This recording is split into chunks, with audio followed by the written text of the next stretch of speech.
Hi guys, today we will show you how to make a new TikTok sound on your TikTok account.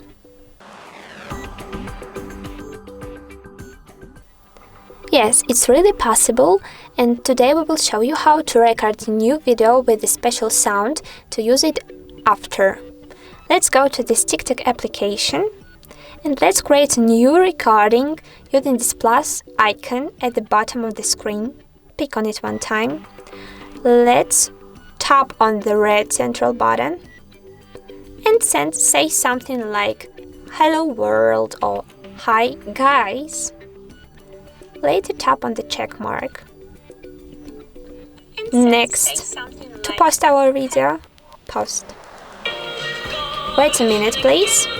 Let's go to our profile and let's refresh our page to find out if our video was successfully created.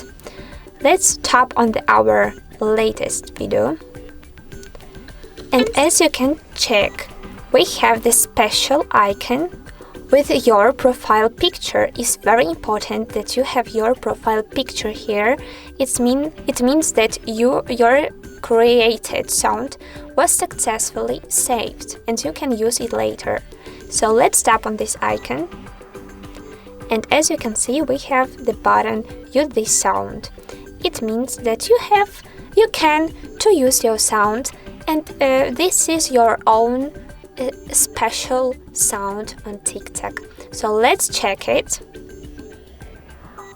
Recording a new video. As you can see, right now we just have this option. Let's check it again.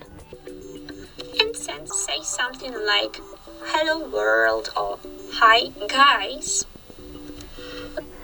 Amazing! We have our cool sound here. So if this video was useful for you, don't forget to subscribe on our channel, on our TikTok channel, and of course YouTube channel. Thanks guys, bye bye.